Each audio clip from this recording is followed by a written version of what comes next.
Hello and welcome to my mess.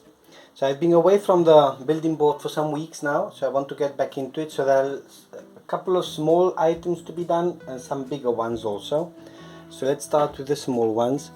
I'm in touch with Cliff, who's been very helpful, and one thing that he's recommending that I correct here is I've got here on the control horns, I don't know if you can see it, if it's going to focus, is to bring the hole back down as much as possible and have it like maybe like 10 millimeters away so that it has more throw. Apparently on his latest test of his Dragon version he was missing a bit more throw there, so that's something that I can do.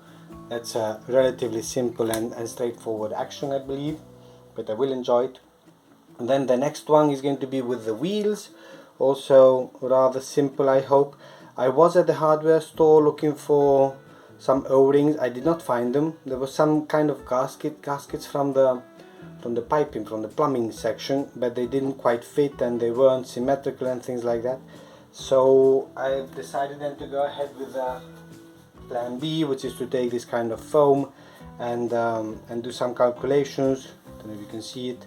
See how much I'm going to need for each wheel, and I'm thinking maybe putting two layers of this foam, so two small tires on top. I want to avoid the super glue. Somehow I'm not a fan of it, so I'm thinking of maybe using some nails or something, which might look a little bit weird, but why not somehow, right? So I've just got to make sure that it's all nice and balanced, so that's also a challenge. Or I might go with the super glue, still have to think about it. And then the biggest challenge that I have, let's see if I can move pieces around, is that I did try to connect all the electronics up, as you can see. So here I have the ESC and the motor. I do have then here the receiver. It's a 3-channel receiver, I believe, and I somehow did manage to pair it up, but, and it's a very big but, let's see if I can start it up. On the TX16 there is a there is a possibility, a template to do a V-tail, which is good. Battery low, but it isn't low. So I have managed to create there a profile. My problem is that, and I have to remember what the problem was. Several of them. If I take my battery, the problem was that I did manage to pair it up, and I do know because I did manage to connecting a servo. Let's see, so I think the motor went on channel 3, which goes here. I believe it's here, and if I put the servo, I think it's in 1 and 2, anywhere there. I don't know if you can see what I'm doing, but anyhow, I'm plugging here the servo and the connectors. So if I power it up, and then I move the controls, I don't know if you can see it, you probably can't. Nothing. Yeah, okay, so doing the left and right, what would be the rudder on a normal wheel, you can't see it, but you can hear it. So it is working, it is paired. Now the challenge that I had before I went away is that when I try to connect the motor, let's see if you see what happens.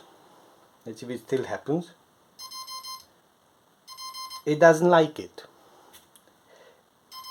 It beeps, it complains basically, and I'm not sure why. I'm not sure if it's that the motor is maybe too powerful, or the battery too weak, or that the receiver doesn't fit. So I've got to figure that out, and that's what I'm not sure how to do. What I'm thinking of doing is that I did take the ESC from the Lidl, so I might actually try to connect the motor from the Lidl and see if it works. If it has the same problem, then it's not the motor, it's probably then the receiver is not good enough for that. So I've got to do a little bit of troubleshooting here. If that does work, then the problem could be the motor, and the solution could be either to switch the motor, which I need to take off the Lidl anyhow, or what I also noticed is maybe when I was putting it onto the Mustang, I don't know if you can see it, but the cable is a little bit broken, So maybe it's short in there somehow. So a possibility would be to try to put in some kind of isolation between the cables and seeing if that is going to help. So well, now that I have it, I'm separating it by hand. Let's see if it still complains. Yeah, it still complains. So it could be that the engine is shorted out somehow, but I'm not sure. If that is the issue, then I have to change a little bit, have to adapt it. But anyhow, so that's the plan for this video. A lot of small things and one very big one. Let's see how this develops. So I've pulled off the motor from the Lidl. As you see, it still has some grass. Still has some dust on it also, like earth from the last failure. I think I'm going to take the propeller off also, because if it does turn, we don't want it actually cutting into me, right? So let's see if I don't lose anything.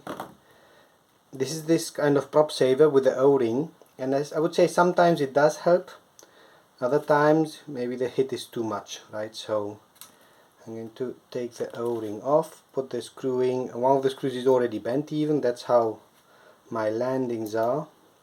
So anyhow, I put it in, that it's fixed in place, and now what I'm going to try to do is basically the same as before, but with this other mode. So let's see how that goes. So actually 2 cables will be okay.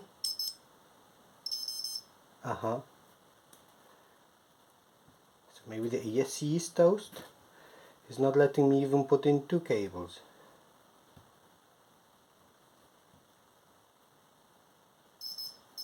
Even 2 cables is not allowing. So what's wrong?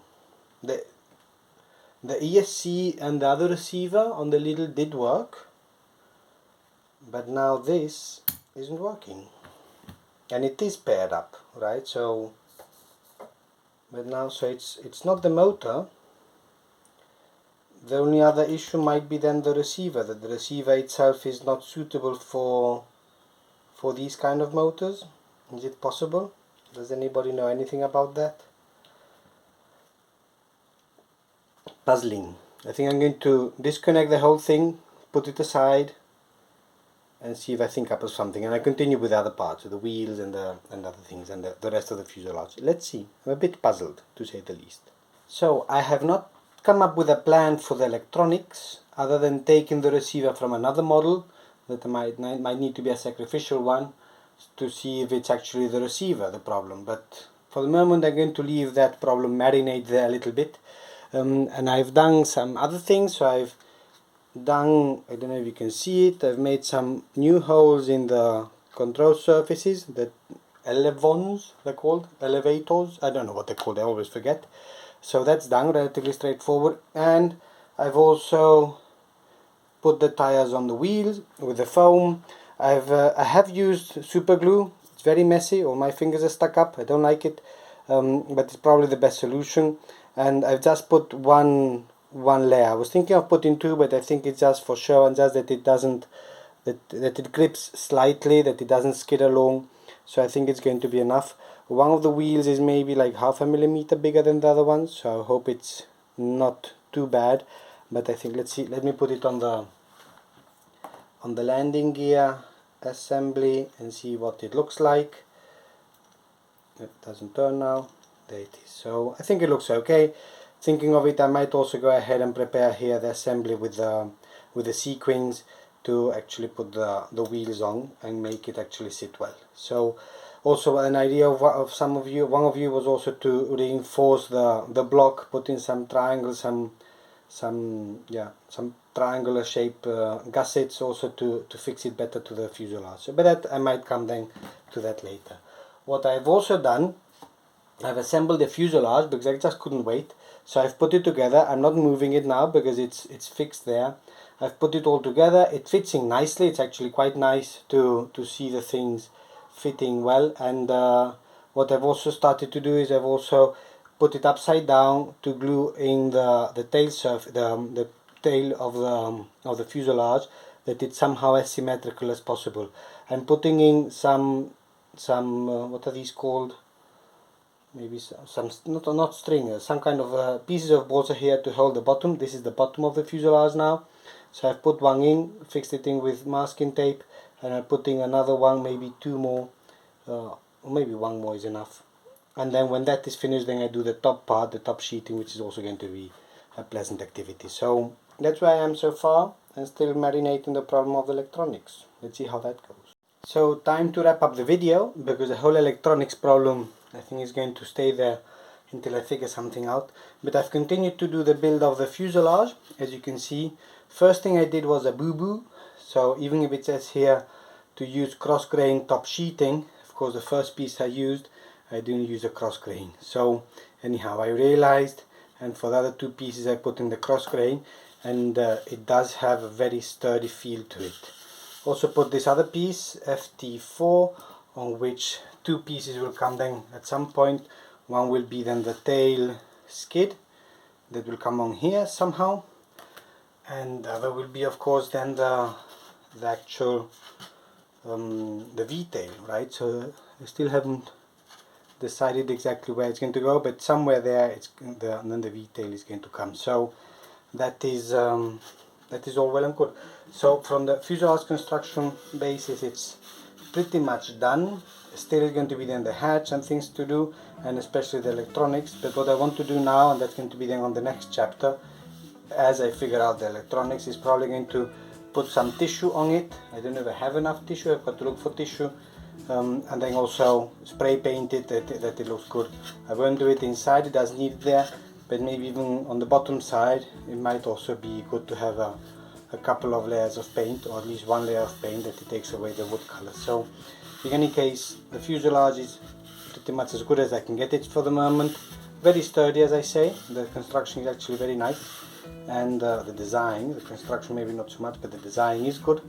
And I leave it here, and let's see what I'm up to on the next chapter.